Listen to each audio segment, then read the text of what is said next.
Hello to everybody, and welcome to lesson 3 of lesson 1 of module 3 of this training course. My name is Konstantin Glaros, and today we're going to talk about the cultural heritage tourism. It's one of the modern trends, and what we mean by this is mainly the use of computer technology as modern trends in cultural heritage tourism. So the scope of the lesson is to elaborate on the modern trends regarding the cultural heritage tourism in relation to the utilization of information and communication technologies and applications. Now, we can divide these into 3 stages from a tourist point of view, which the first stage will be the planning of a touristic experience. The second will be what you do during a touristic experience. And the final will be after a touristic experience. So let's start with the planning of a touristic experience. There are several stages or options, if you can say, of this digital process. The first one is the digital promotion, which includes digital advertising, offers, social media, web content, anything you would normally associate with a promotional activity. This is the only stage where the planning of the touristic experience is passive. And that means that the person planning is the receiver of information due to an advertisement and not because he thought of it. Still, it remains an important part of the process as it may influence the final decisions. So once a person is incited into planning a touristic experience, maybe influenced by digital promotion, a web search will start. So that's the second stage, or the first stage that you do on your own. So what do you do there? You look for destinations, points of interest, travel and accommodation information, cultural, historical information, pricing, all these things that make you decide if you want to go to that route or not. So this helps narrow down a potential destination. Once, say, we've decided on the potential destination, we can now go to virtual visits and access digital content. This is a lot of content and found through the internet, which is specialized for this destination. And by looking at this, you can really immerse yourself into an experience of being there.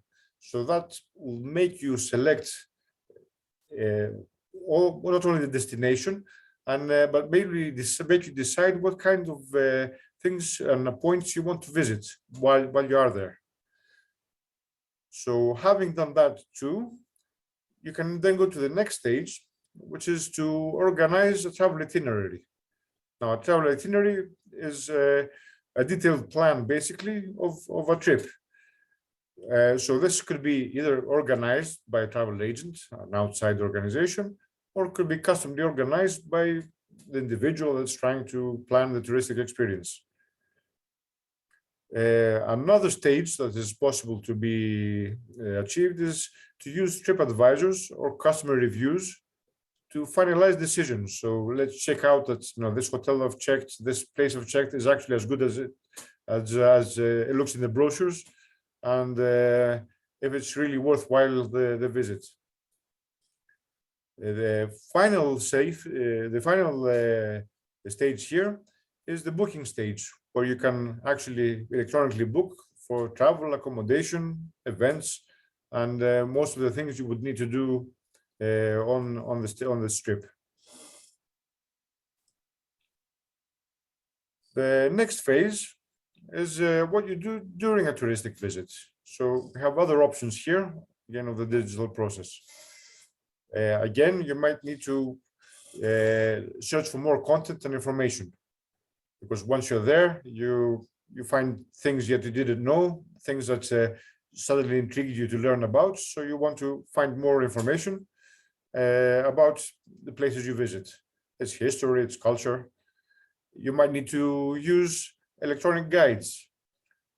These are custom-made applications for a point of interest or a destination that helps you travel through and find all the the visitable sites and all the interesting places or things to see. Most likely, you're going to need maps, directions, and transportation information. That's a thing you're going to look for. You might then want to make use of advisors that will help you or instigate the quality of what you're going to see, and if that's worth your while. Other types of options are using digital games. These are usually location-based services for augmented reality gamification, and there are some applications, gaming applications, that are used to promote cultural tourism, which are very interesting and make your visit much more fun and more intriguing. And then, of course, the use of social media, which is nowadays is used everywhere by almost everyone. And that's a way that you can use to share your experiences and what you're doing with your friends and your relatives and your social media friends, basically. And finally, we go to the stage that is after the touristic visit, which again involves social media and feedback on websites or advisors that you may have used. And this is mainly the part of the feedback, which is very important for not only the site, the places you visited, but for potential users in the future to know what your experiences was. So let's start first with digital promotion. This is the first stage of executing of organizing a touristic visit. As we said before, this is the passive point of the organization, where you receive all the information, and maybe that can influence you to decide on a destination and on the activities you're going to do. So digital promotion refers to the promotional activities aimed to attract tourism. It involves all kinds of information that is purposely intended for promotion, such as digital advertising, offers, social media marketing, multimedia content, articles, and the list goes on. So what's its aim? Its aim is to influence the potential tourists to learn about, consider, and hopefully select that destination to go to. It will often involve the introduction to widely unknown destinations, activities, and options, which somebody would not normally think of when he's looking or searching for ideas for a destination. So there are many things that people that are professionals on this, they have thought about it, they have organized them, so they want to show them to you. So digital promotion in general aims to be informative, enticing, so it'll attract you to go there, and enjoyable, and of course, if possible, viral. Viral means that if you like it so much, you will share it with others, and it will become a bigger thing in a bigger community. So at the end of this, a successful digital promotion will be followed by a web search by those enticed to obtain more information. So they've intrigued you to look at this option, to consider it as a potential destination. Now let's see an example of one kind of unique activity, and this is in Tanzania. It's a safari park, a safari trail with the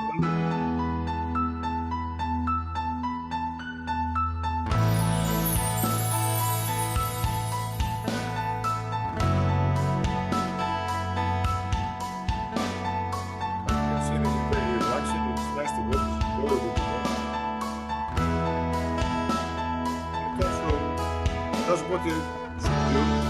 It makes you want to be there.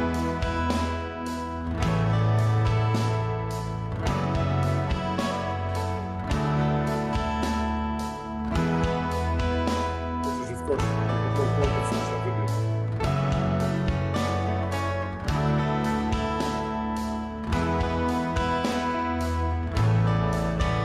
gives a very good idea of what the experience involves.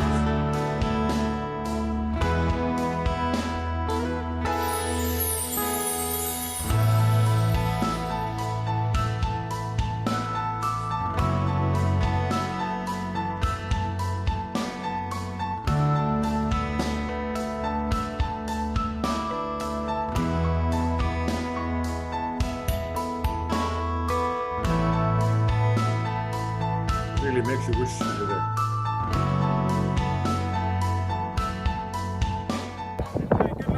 Good luck to catch the car. Here in Tanzania, they like to say Maisha Marafu, which means long life. So Maisha Marafu. Cheers, guys.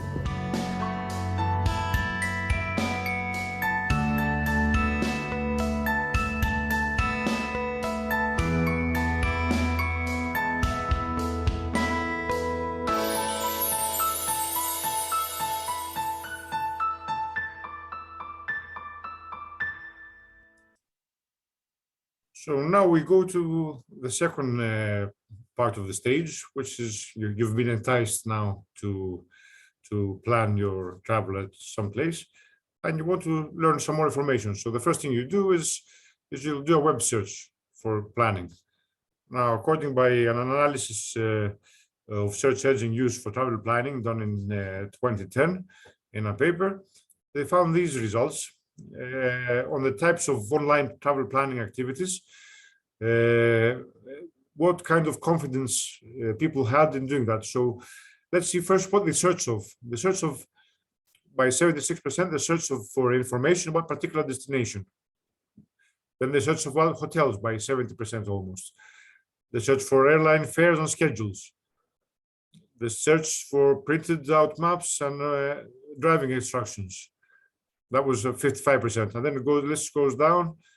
But the most important other things they looked for is for things to do at the destination, type of travel discounts, potential discounts, destinations to visit, information for dining and entertainment, for car rental prices, for event calendars, for travel packages, for stores and other places, for cruises, and that's basically it. So, but the main things were information about the destination, hotel prices, and airline fares. So traveling and getting there and what to do there.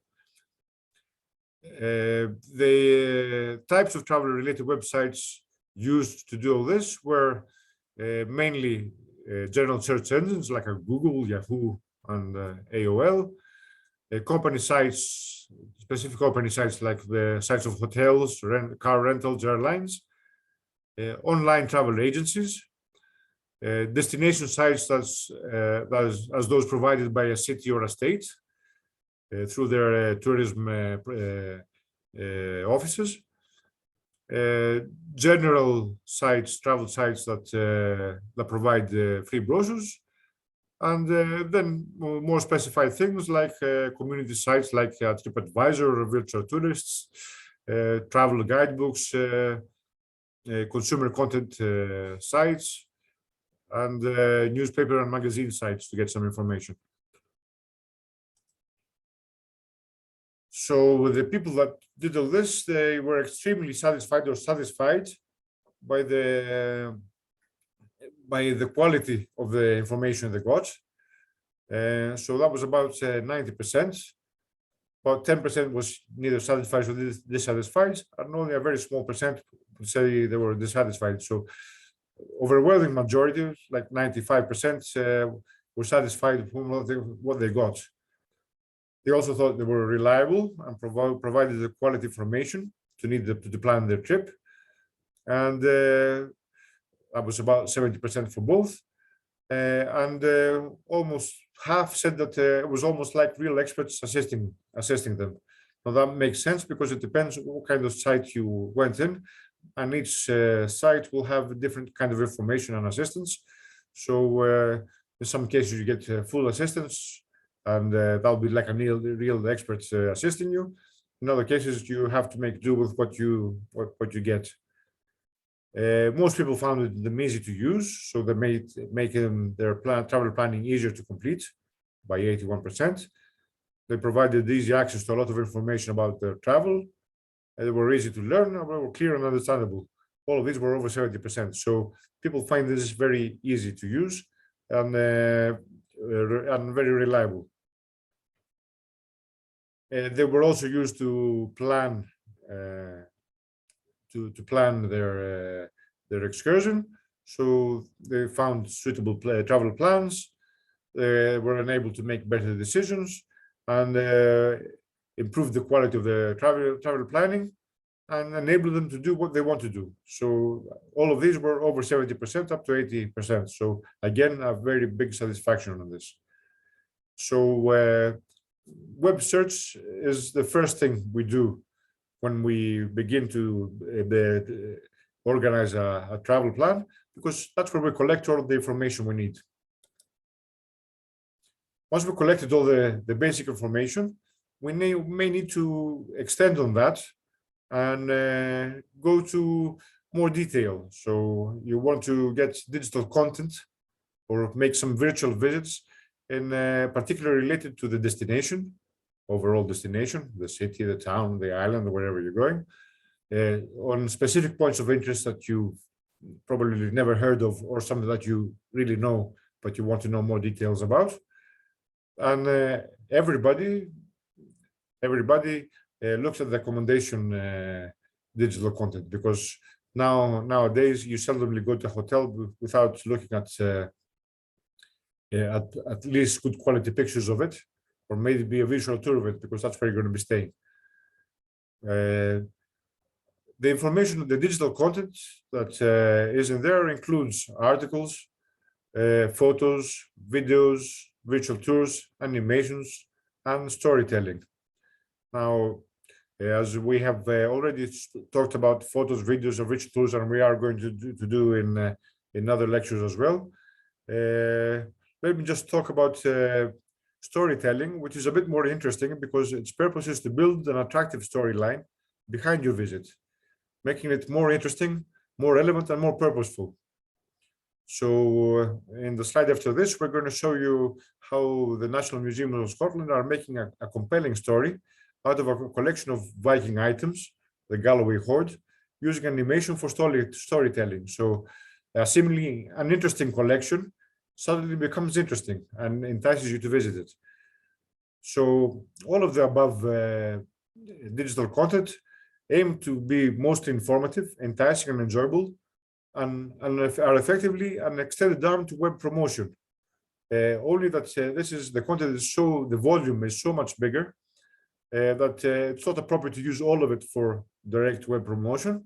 So once you are interested, you can get there and get this extra information for those that are really interested. So we'll now show the little video on the National Museums of Scotland. Every day we walk over parts of Scotland's history, many of which have remarkable stories to tell. In 2014, something very special was found in the southwest of Scotland, a buried collection of treasure, hidden for over 1,000 years, a collection now known as the Galloway Hoard. It's a hoard from way back in Viking times, and its objects can reveal 100 different stories. Now you might imagine the hoard tells the tale of a powerful Viking warrior and his adventures raiding the coasts of Scotland, England, Wales and Ireland. But these treasures weren't just owned by Vikings. We're uncovering new stories about the people who made these objects and how they ended up in Scotland. Like this Christian cross, only the head of a monastery would have worn a cross like this. Or my finest works of silver. Or my lovely pin, inspired by a flamingo? Or maybe a phoenix? As we continue our research, we're finding out more about these remarkable objects. Including my story. Look, my name is right there in Old English runes to prove it. Or these dirt balls that I collected on my pilgrimage to holy shrines. Wait, dirt balls? Well, yes, but they are precious relics, with earth collected from the holiest of places. How does this treasure, buried in Dumfries and Galloway, have connections far across the seas, from Scandinavia to Central Asia, halfway around the known world? We explored further than you'd think. The Galloway Hoard is the biggest and most varied collection of Viking Age objects found in Britain and Ireland, and we're only just beginning to unlock its secrets. There is much more to discover. Visit the National Museum of Scotland and explore the secrets of the Galloway Hoard for yourself. So this is a very good example of storytelling, of how a big collection of Viking items can become more interesting when you put it into the context of history, of how important that is. Even items that don't seem very important, if connected to one another, they can build a story that talks about the history of a whole era. And that makes it more enticing and more interesting to go and visit.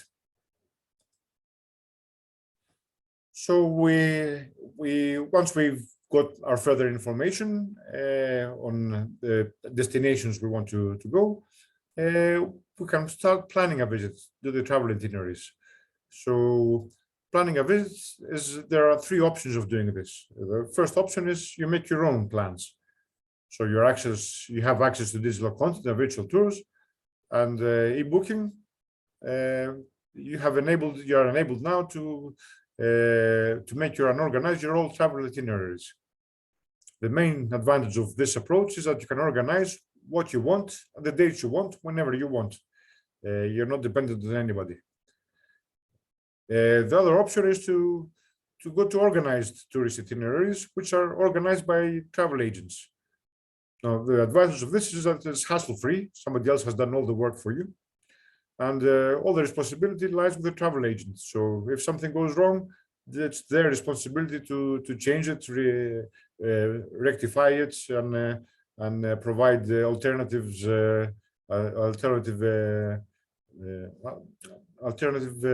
actions.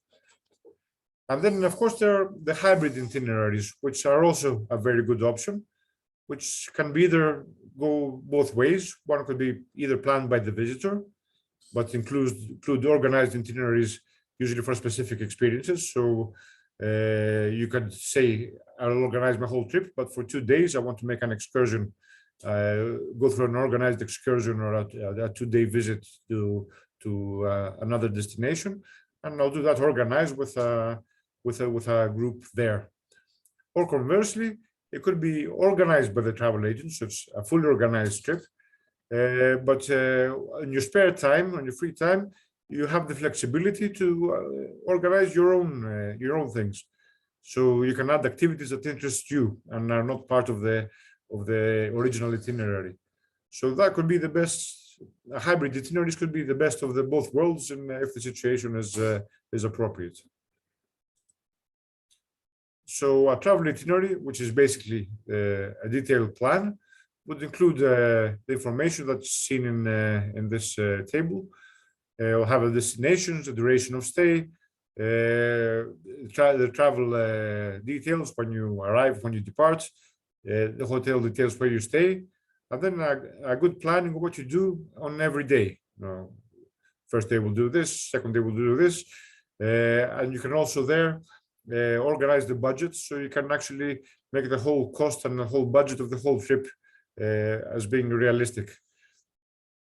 You can even go to further details and planning of where you're going to eat, how you're going to travel to each destination, depending on the needs of each place you want to visit.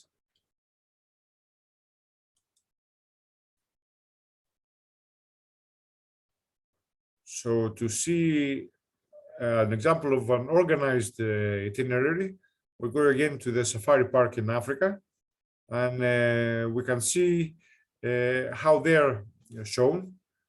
You can select a tour. You scroll down, you see what's available. Go for ready-made tours. There's the one selected. Here it's also shown on the map. You see all the travel destinations of the itinerary.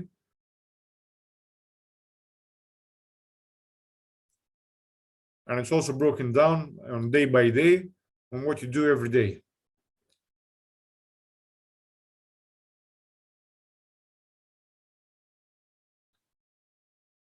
And then there's also the option of selecting your itinerary and what you do by the type of experience. So you can have a balloon safari as the one shown in the video. You can have a beach holiday, a flying safari, chimp and gorilla, cultural safari.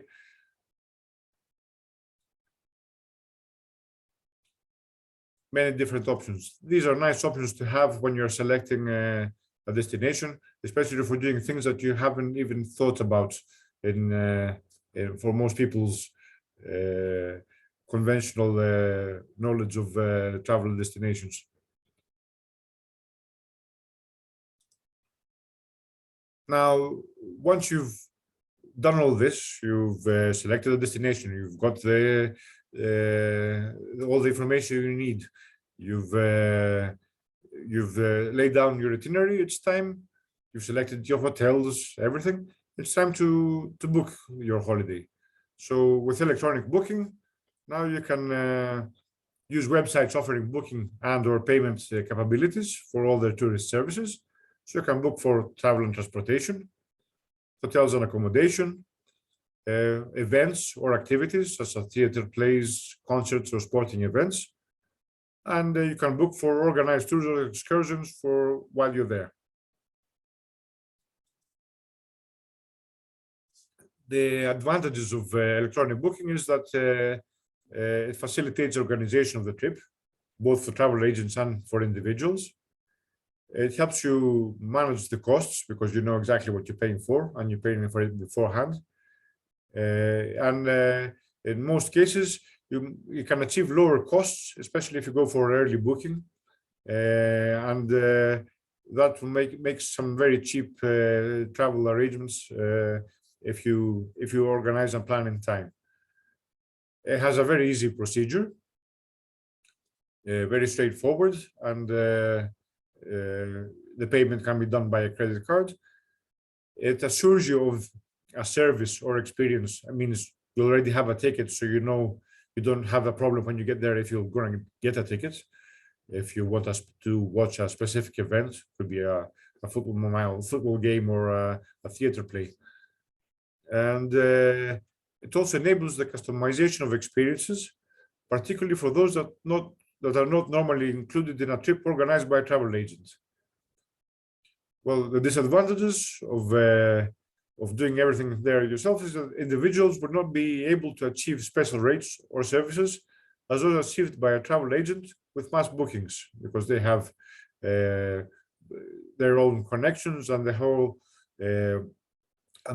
own relationships with professionals over there, and usually they get better prices and better discounts that could be passed on to you. And the other thing is that if you do it individually, you take the risk for things going wrong. So if things going wrong, you have to try and reclaim each stage of what went wrong yourself. Whereas if you're doing that through an organized trip, that will be done by the travel agents.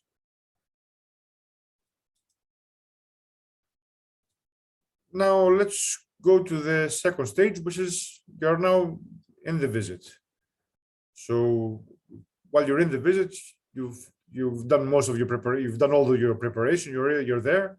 So what you're mostly going to do is do some web browsing and use mobile phone applications, because that's what's most easily at hand. So the kind of web browsing you'll probably do is search for further information on points of interest, like amenities and local transportation. Basically find more details on things that you hadn't looked of before, but there's practical issues that get raised while you're there. So you might want to search for further information on history and local culture.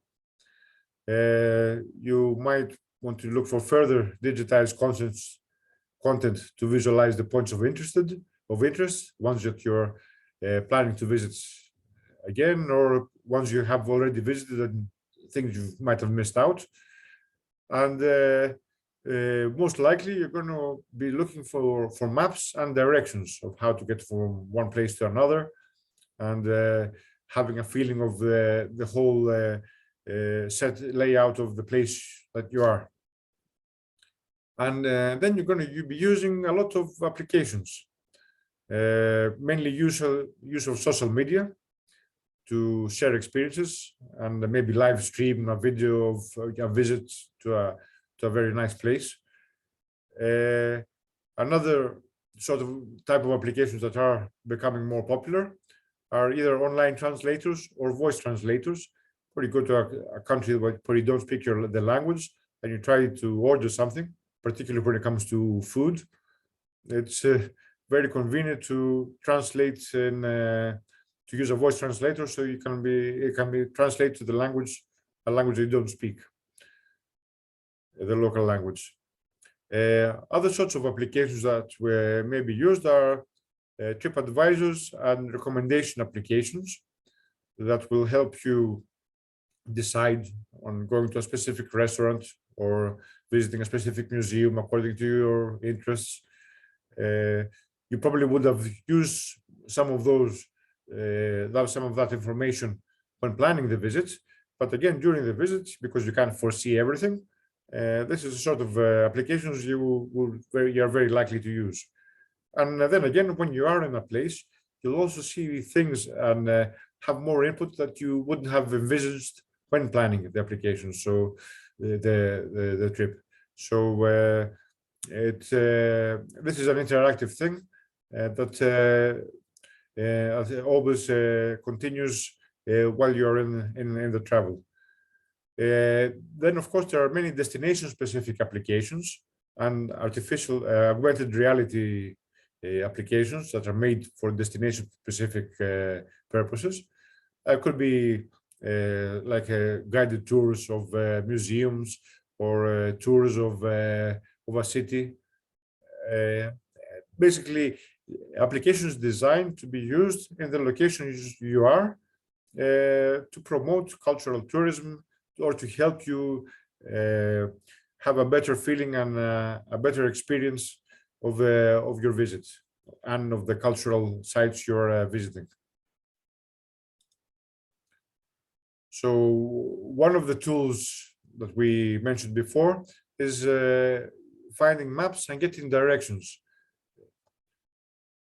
The most common one application used is Google Maps, which can be used either for by web or by an application through the mobile phones.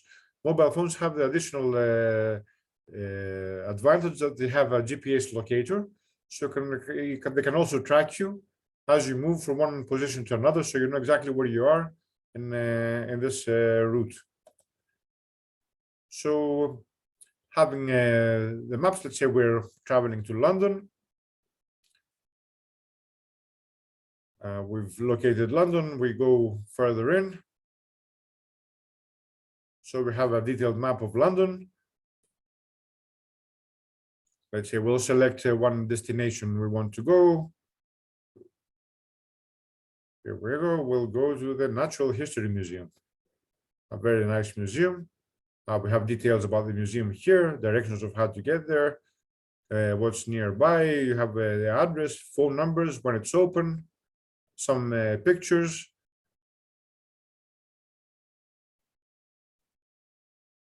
some shops and interesting places around it.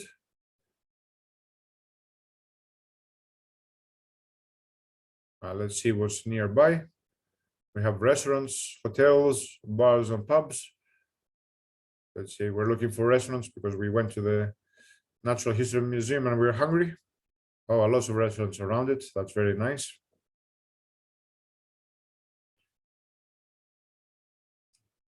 Okay, so we're done with that, and now we want to go to another place. Let's say we want to go, we'll choose another location.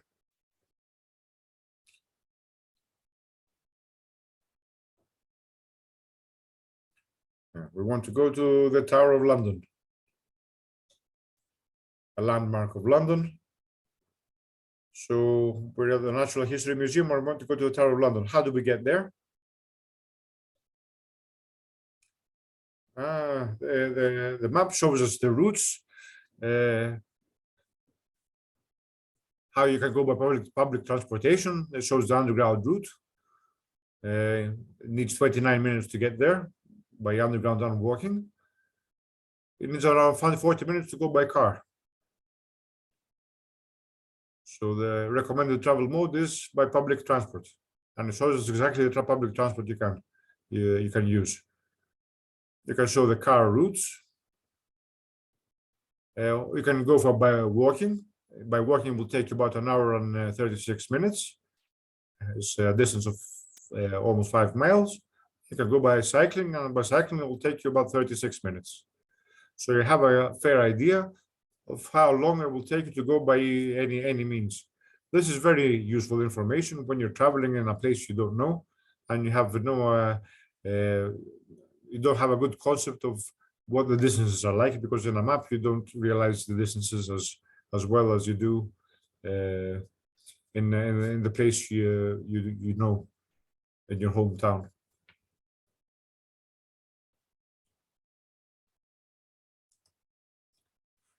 So we go to the final stage, which is after the touristic visit. Feedback is sought after by the service providers, but even more from future visitors. So after the touristic visit, feedback is the main thing you can do with a computer interaction. So what are you able to do is you can rate services or sites through websites and mobile applications. You can make your own comments to websites, social media, or the social media of the service providers, whether that's good or bad. But that's always useful for the next visitor going there. And of course, you can make personal posts on social media, sharing of digital content related to the visit, your own digital content, your own videos, your own photos, or photos you found on the internet. I went there, which effectively is actually viral advertising. So that's disseminates the place and introduces it to more people that are in your social media world. So to summarize what we talked about, we looked at the digital technology trends in tourism when planning a visit, which was the main part of that was collecting information by various means, whether it was by advertisement or actively searching for it. And then going to booking that all the details, all the necessary components of that touristic visit. Then what we do during a visit, how we gather supplementary information, getting around, maps, directions, transportation, use of mobile applications, and use of social media. And then what we do after a visit, which basically we provide feedback to all the users and to our community. So this concludes this lesson. Thank you for your attention.